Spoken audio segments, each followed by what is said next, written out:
So, welcome everybody. This is Dan and Matt. We're here talking about the cutting edge of Web3 and everything that's kind of the latest developments that we see in the industry. So, without further ado, let's jump straight into it. We've got a video here that Dan's put in from Raoul Pal talking about social tokens and his insane prediction that it's going to be a 100x opportunity.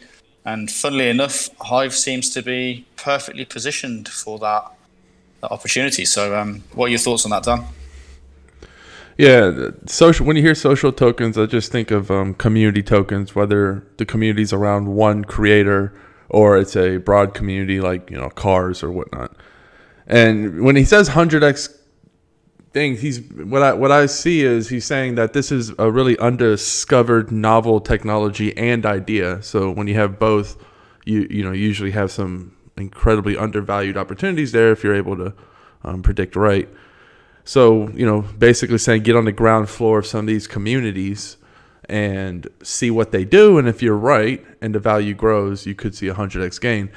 Those are just arbitrary numbers. It's hard to say what they'll do, but I do see that it's the next big, you can call it hype, but it's actually really sustainable. And what was cool with the DeFi hype is you saw it started very basic. You just had like a decentralized exchange. I don't know if people remember Ether Delta. Shit sucked, but that's what we had. And now you evolved into automatic market makers, and now you have all these things with liquidity pools and all these amazing DeFi products. I want to see that with social tokens, with the community tokens. See, like these communities do things like, oh, wow, look at that. That's an amazing way to build a token around a community. And that's what I hope to see when I see the boom, a hype. The money is great, but the novel ideas that people come out, because when you synergize it too, you're going to see something cool. So that's the era that I think we're heading. And of course, Hive has, been where the ball is going, as I like to say. We've seen this sort of idea from a while ago, and we've been scaling the infrastructure to provide the tools for communities to actually build these amazing ideas. Yeah, man. I mean, I'll be interested to find out if Raoul Pal has factored in NFT mining of rare memes into that 100x price prediction. I'd also be interested to find out if he's factored in the ability to attach a SIP DeFi pool underneath these communities to make them lock in some value and then produce ever increasing liquidity and therefore ever increasing sustainable liquidity fees that back those communities. I'd also be interested to see what type of governance models he's even considered. I very much doubt him being an Ethereum type guy, that he's considered many types of governance models in there. And all of these items have been solved on blockchains like Hive and in the Speak network. So it's really a race, it's a race to get this stuff ready before these other solutions on the Ethereum network get them ready. And I mean, it's not the be all and end all. I think even if we don't win that race, we'll still outperform in the future. You look at Splinterlands at the moment, how that's performing on Hive. It's a great example.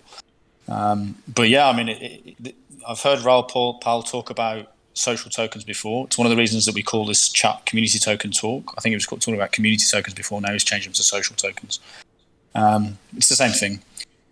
But yeah, we are so well aligned for this. So well aligned. You've got all these cool things that are going to come out of this, like you're saying, Dan, and then just all the minting of NFTs and the potential for games in these NFTs as well, and the way that we can run the games. And for example, Ragnarok will be a very interesting example as to how we do that. Just so many possibilities and things that we can't even possibly consider right now that are going to come up. And yeah, I'd like to know from Raoul Pal how much he's factored that into his price prediction, because I don't think he will have been able to possibly comprehend some of these things from my listening to him so far. Yeah, and you nailed two good points, talking about governance and scaling. Two things that don't really sell. No one seems to really talk about them because they're sort of, you have to dig deep. You have to sort of understand from a game theory and from a practical point of view how, especially governance. Governance is, something humans have been doing since the beginning of time. We just now have a way to do it on a more peer-to-peer level, which is really exciting to see. But yeah, I mean, you can't just slap up a community and have its token, slap it on the side like it's some machine and say, oh, there you go, it's ready to go. These things have to have governance. You have to have the correct infrastructure. You have to be able to scale. You have to be able to run these things. You can't just say, oh, layer 2 communities and slap it on the side and push it off and sail into the sunset. It's much more dynamic than that.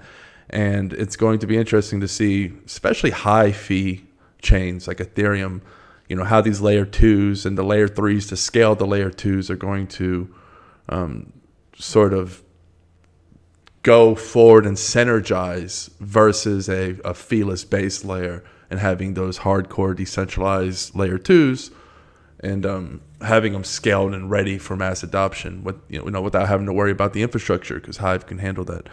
So I don't you don't hear many people talking about that, but of course your normal user, they just go cross-eyed when you start talking scaling and governance. They want to hear about the NFTs and how they can make money off of them. So we'll get there.